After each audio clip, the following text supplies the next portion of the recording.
Vamos a hacer un video sobre cultura católica. Es lo más importante, difundir la cultura católica. Eh, Estoy con el catecismo. Vamos a prender la luz. Bienvenidos a todos a este nuevo video. Vamos a ver si funciona. Vamos a transmitir en vivo en el grupo Cultura Católica. Bueno, recién hice un video en mi muro que trataba sobre el deseo que tiene el ser humano de Dios, ¿verdad? El hombre fue creado para Dios y toda su vida solo cobra sentido en la medida que se dirige hacia Dios. Cuando se aleja, cuando se aparta, de alguna manera las sombras conspiran para degradarlo interiormente y finalmente externamente. Hay una obra que es la obra del escritor Tolkien, que es un escritor católico, John Ronald Reuel Tolkien, de la Universidad de Oxford, que fue un escritor que hizo sus obras como El Señor de los Anillos, y El Hobbit, y El Silmarillion, y mediante sus obras, Tolkien es bastante plástico, plasma artísticamente su idea de cómo es que el hombre es creado con una función, con una meta, y que a medida que se va alejando de la meta, por la acción de cierto ser que comanda todas las fuerzas contrarias a esa meta, que es una nota disonante, en este caso es Melkor, ¿no? Que aparece en la obra del Silmarillion, que venía a ser similar al demonio en el catolicismo, va a conspirar siempre para hacer que ese hombre no pueda marcar su nota en la sinfonía universal, vamos a decir, ¿no? Así que, bueno, voy a profundizar entonces en esto. Voy a retomar la cita de San Agustín que dice: tú eres grande,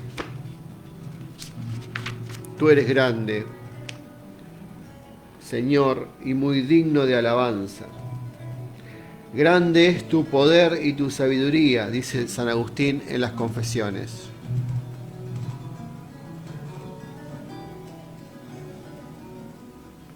Perdón, y tu sabiduría no tiene medida. Y el hombre, pequeña parte de tu creación, pretende alabarte. Precisamente el hombre que, revestido de su condición mortal, lleva en sí el testimonio de su pecado y el testimonio de que tú resistes a los soberbios. A pesar de todo, el hombre, pequeña parte de tu creación, quiere alabarte. Tú mismo le incitas a ello, haciendo que encuentre sus delicias en tu alabanza, porque nos has hecho para ti, y nuestro corazón está inquieto mientras no descansa en ti, dice San Agustín en las Confesiones. Bueno, eso era respecto al deseo de Dios. Fuimos creados como seres deseantes de Dios. ¿Y qué significaría en términos filosóficos? Sería que aquello que no es del todo quiere ser plenamente. O sea, nosotros seríamos como una potencia hecha para un acto final. Y ese acto es solamente Dios, porque es acto puro. Nosotros somos siempre, estamos en camino a... Y en tanto nos encaminamos hacia eso, nos realizamos, digamos, ¿no? aún en una persona atea o no creyente, como pasa con los paganos o los que eran previos a la venida de Cristo, existía esta cosa de esta vocación de la búsqueda de la sed de la verdad, de la búsqueda de la belleza, de la búsqueda del bien. ¿Y eso qué es? En el fondo son distintas maneras de buscar a Dios, porque Dios tiene todos esos atributos plenamente. Voy a bajar un poquito la música, que está un poco fuerte. Ahí. Bueno, entonces sigamos con esto.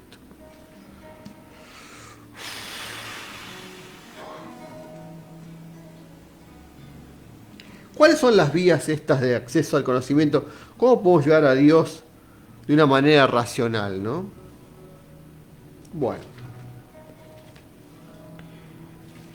sigue el catecismo entonces. Creado a imagen de Dios, llamado a conocer y amar a Dios, el hombre que busca a Dios descubre ciertas vías para acceder al conocimiento de Dios.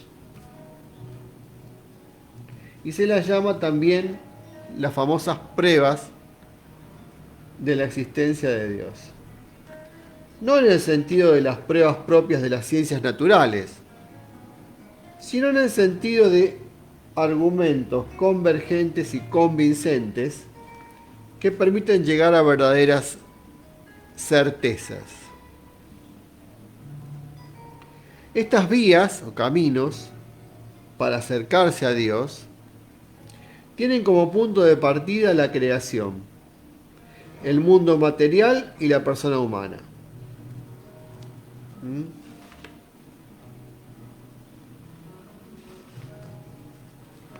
Entonces, ¿cómo sería esto?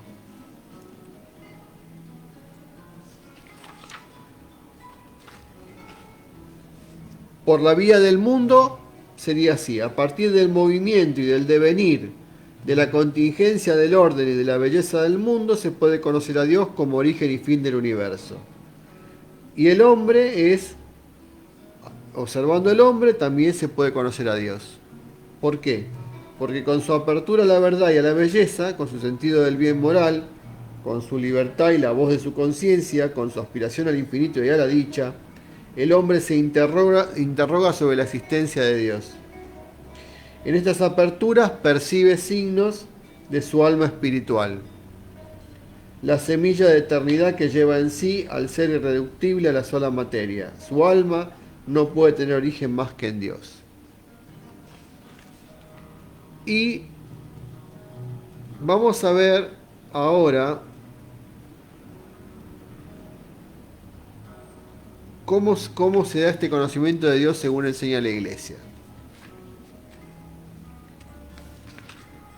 La Santa Iglesia, nuestra Madre, mantiene y enseña que Dios, principio y fin de todas las cosas, puede ser conocido con certeza mediante la luz natural de la razón humana, a partir de las cosas creadas.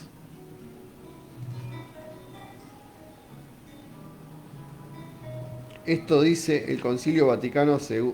El Concilio Vaticano I y también el Concilio Vaticano II en la encíclica Dei Verbum. Entonces, repito, la Santa Iglesia, nuestra Madre, mantiene y enseña que Dios, principio y fin de todas las cosas, puede ser conocido con certeza mediante la luz natural de la razón humana a partir de las cosas creadas. Sin esta capacidad el hombre no podría acoger la revelación de Dios. El hombre tiene esta capacidad porque ha sido creado a imagen de Dios. Eso aparece en el Génesis. Sin embargo, en las condiciones históricas en que se encuentra, el hombre experimenta muchas dificultades para conocer a Dios, con la sola luz de su razón.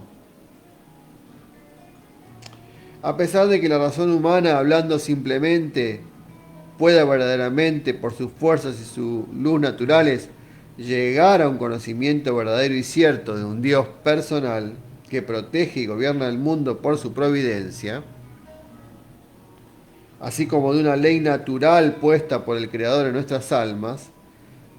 Esto lo dice el Concilio Vaticano, perdón, el Papa Pío XII, en la encíclica Humani Generis. Dice, a pesar de que la razón humana, hablando simplemente, pueda verdaderamente, por sus fuerzas y luz naturales, llegar a un conocimiento verdadero y cierto de un Dios personal que protege y gobierna el mundo por su providencia, así como de una ley natural puesta por el Creador en nuestras almas. Sin embargo, hay muchos obstáculos que impiden a esta misma razón usar eficazmente y con fruto su poder natural. Porque las verdades que se refieren a Dios y a los hombres sobrepasan absolutamente el orden de las cosas sensibles, y cuando deben traducirse en actos y proyectarse en la vida, exigen que el hombre se entregue y renuncie a sí mismo. El espíritu humano, para adquirir semejantes verdades, padece dificultad por parte de los sentidos y de la imaginación, así como de los malos deseos nacidos del pecado original. Esto también lo desarrollaba San Anselmo en el siglo X o el siglo XI después de Cristo, que fue un gran pensador de la iglesia, pero él marcaba esta cuestión de la nube del pecado, es decir, que el hombre quiere conocer, pero no puede conocer porque está nubilado, tapado, como cubierto por algo que no le deja ver. Esto es una cosa que ya había explicado San Agustín. Está como oscurecido, ¿no? Y eso es el pecado, ¿no? Que es algo que el hombre trae ya de nacimiento por el pecado original. De ahí procede que en semejantes materias los hombres se persuadan fácilmente de la falsedad o al menos de la incertidumbre de las cosas que no quisieran que fuesen verdaderas. Es decir, que el hombre, librado a sí mismo, ¿qué hace? Deforma, acomoda, niega la verdad y afirma la mentira, porque no está viendo correctamente, ¿no? Por esto el hombre necesita ser iluminado por la revelación de Dios, no solamente acerca de lo que supera su entendimiento, sino también sobre las verdades religiosas y morales que de suyo no son inaccesibles a la razón, a fin de que puedan ser, en el estado actual del género humano, conocidas de todos sin dificultad, con una certeza firme y sin mezcla de error.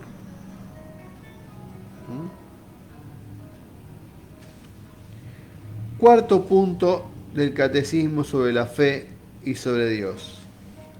¿Cómo hablar de Dios? Al defender la capacidad de la razón humana para conocer a Dios, la Iglesia expresa su confianza en la posibilidad de hablar de Dios a todos los hombres.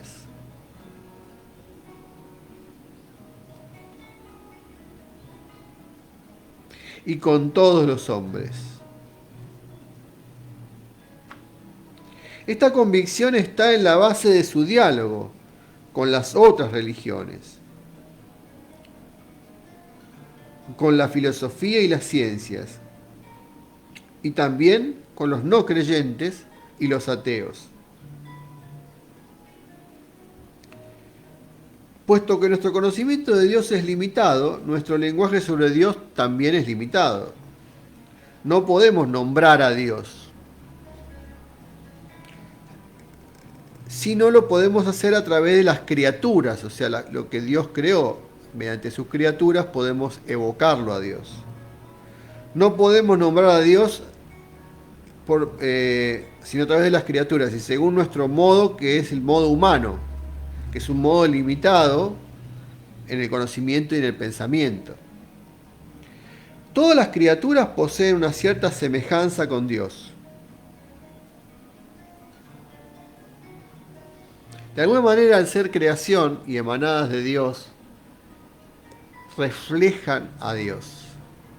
Es decir, que es posible, aunque sea Dios algo tan inaccesible y tan lejano para nuestra capacidad, en las criaturas vemos su reflejo, ¿verdad?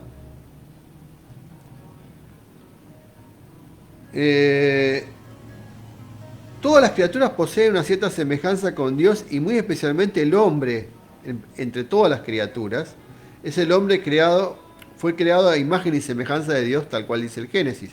Es decir, que si queremos conocer a Dios, conociendo al hombre, vamos a conocer mejor que mediante ninguna otra criatura a Dios. Eso que ya Sócrates intuía antes de Cristo cuando tomaba esa frase griega que decía, hombre, conócete a ti mismo y conocerás el universo y los dioses. En este caso, hombre, conócete a ti mismo y conocerás a Dios.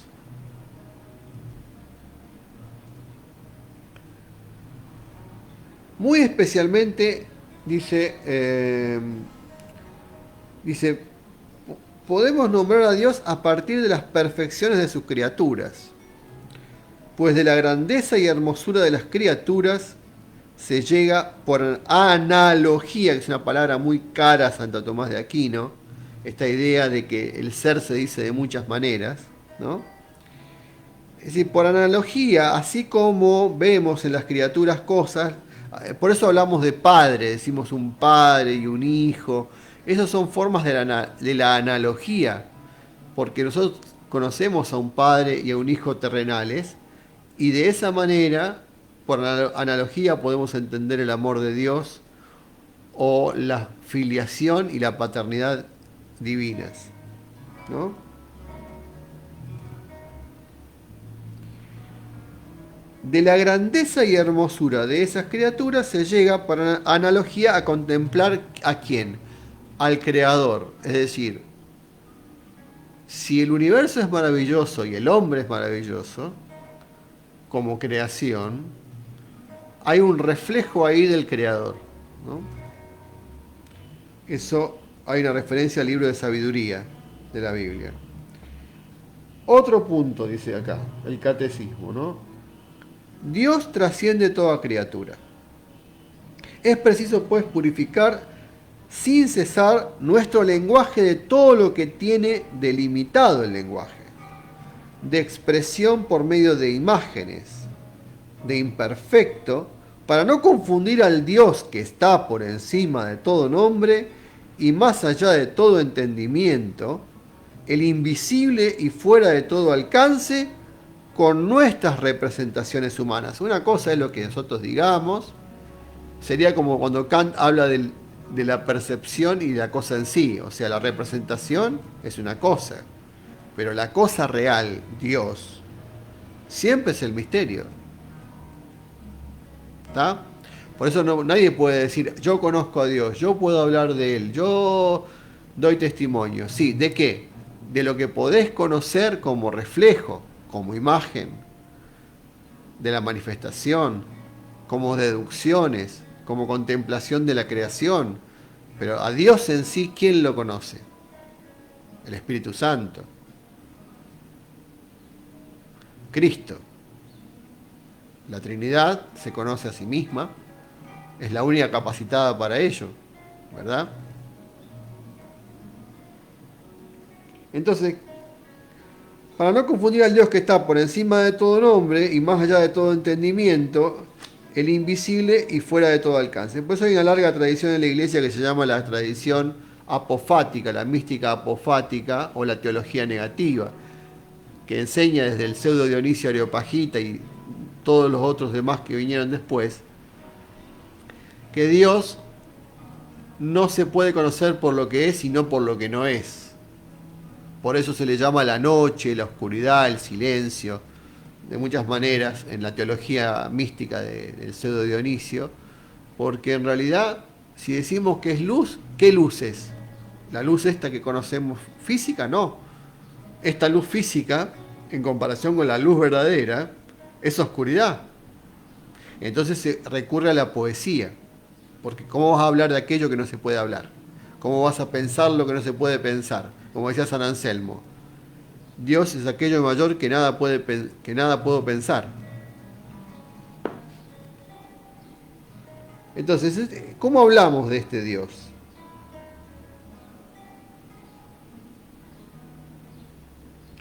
Dice, con representaciones humanas. Nuestras palabras humanas quedan siempre más acá de ese gran misterio que es Dios, ¿no? No pueden ir más allá. Es muy importante para la humildad de la fe el reconocer todo el tiempo esto, en saber que estamos ante el misterio, con mayúsculas. Si no sabemos esto, podemos caer en la soberbia y en la ignorancia y en la ingenuidad de pensar que podemos estar hablando de Dios tal como es, cuando nos expresamos, cuando escribimos. Voy a contar un ejemplo. Santo Tomás de Aquino, que es el mayor doctor de la Iglesia, o el más reconocido de los pensadores que tuvo la Iglesia Católica, escribió obras magníficas como la Suma Teológica, la Suma contra Gentiles. ¿Y qué sucede? En un momento de su vida tuvo una contemplación beatífica, la visio beatífica. Es decir, vio a Dios. Por eso es santo también, ¿no? O sea, él vio la gloria de Dios. Tuvo como un momento de éxtasis, similar a lo que contaba Plotino dentro del neoplatonismo, ¿no? Cuando decía yo, en contemplación del uno. Bueno, pero cuando tuvo esa experiencia Santo Tomás de Aquino, en ese momento, él fue tan fuerte el impacto que recibió, que todo lo que él había vivido en su vida perdió sentido. Es decir, como que todo lo que él escribió, según dicen en esa contemplación, Dios le habló y le dijo, has escrito bien de mí. Pero él percibió que todo lo que había escrito no valía. No tenía sentido en comparación con esa magnificencia de eso que él había contemplado en ese breve momento. Entonces, ¿qué decide Santo Tomás? Decide quemar todo lo que escribió. Decide ponerlo a la hoguera y decir, bueno, todo esto no sirve, lo voy a tirar. Y parece ser que hubo un discípulo que salvó sus escritos en ese momento, y gracias a eso tenemos los escritos de Tomás de Aquino. Pero esta experiencia de Tomás de Aquino también se le da a Dante Alighieri, que es un hombre inspirado, y él también de alguna manera, cuando escribe su descripción del infierno, del purgatorio y del paraíso, que no hay duda de que tenía cierta inspiración, siente que luego de escribir esa obra, que fue la mayor obra de poesía de la historia, que es la Divina Comedia, o la Comedia, él también siente que no ha llegado para nada a lo que él quería. O sea, se siente lejos de poder manifestar aquella cosa que él con su alma percibía y sentía acerca de los cielos, de la gloria de Dios y de todo lo que él quería reflejar en esa obra, ¿no? Bueno, entonces, ¿cómo hablar de Dios? Dice el Catecismo de la Iglesia Católica. Tampoco el Catecismo, ¿eh? Aclaración. Palabra oficial de la Iglesia. Libro que fue dado por Juan Pablo II junto con los obispos y cardenales y editado en 1992. Bueno, dice así. Al hablar así de Dios, nuestro lenguaje se expresa ciertamente de modo humano, pero capta realmente a Dios mismo, sin poder, no obstante, expresarlo en su infinita simplicidad, porque Dios es lo absolutamente simple. Eso es algo que también se toma del neoplatonismo, es decir, todos nuestros palabreríos lo ocultan a Dios. Dios es tan simple que en eso radica su perfección. Y en él se refleja toda la creación y todos los posibles mundos. ¿no? Como si fuera el Aleph, ese cuento de Borges, ¿no? Que habla de ese punto donde todo el universo se centra. Bueno, ¿qué más decir? Si hay algún comentario que quieren hacer, yo les respondo, ¿no? Si se puede comentar, no sé si se puede comentar el video, debajo del video. Bueno, dice así.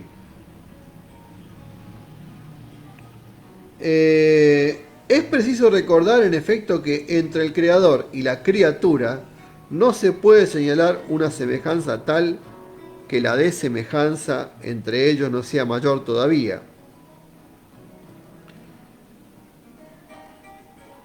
O sea, cuando queremos hacer una semejanza entre la criatura y el creador, más se nota esa diferencia. Es decir, como que nos intentamos acercar, pero siempre hay una distancia enorme entre lo creado y el creador.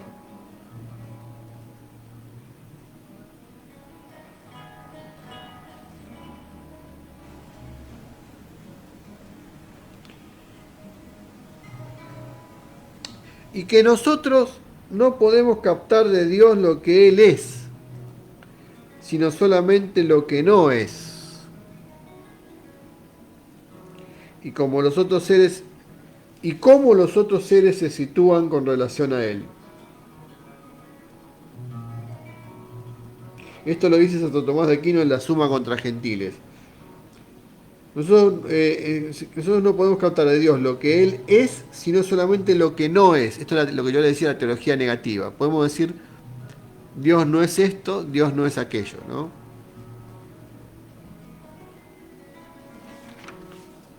Entonces, para hacer un resumen de este capítulo sobre el conocimiento de Dios, vamos a hacer estas afirmaciones que están en el catecismo. El hombre es por naturaleza y por vocación un ser religioso, viniendo de Dios y yendo hacia Dios. El hombre no vive una vida plenamente humana, sino vive libremente su vínculo con Dios. Solo ahí es plenamente hombre.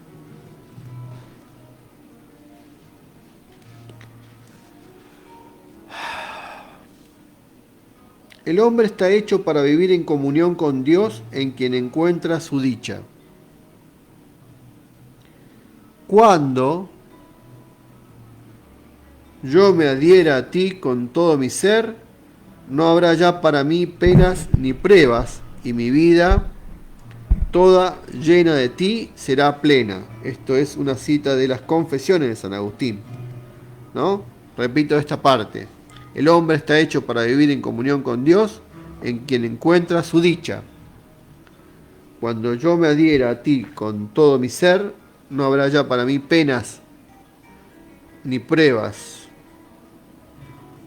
y mi vida, toda llena de ti, será plena.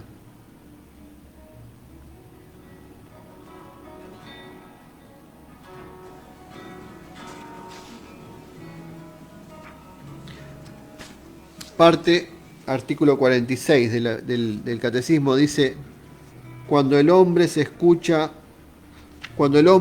el mensaje de las criaturas y la voz de su conciencia, entonces puede alcanzar la certeza de la existencia de Dios, causa y fin de todo.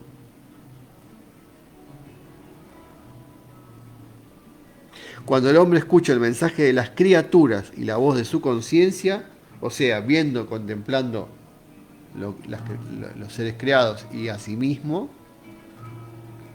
allí puede alcanzar la certeza de la existencia de Dios, causa y fin de todo. La Iglesia enseña que el Dios único y verdadero, nuestro Creador y Señor, puede ser conocido con certeza por sus obras, gracias a la luz natural de la razón humana. Esto lo dice el Concilio Vaticano I. Después, nosotros podemos realmente nombrar a Dios partiendo de las múltiples perfecciones de las criaturas, semejanzas del Dios infinitamente perfecto, aunque nuestro lenguaje limitado no agote su misterio.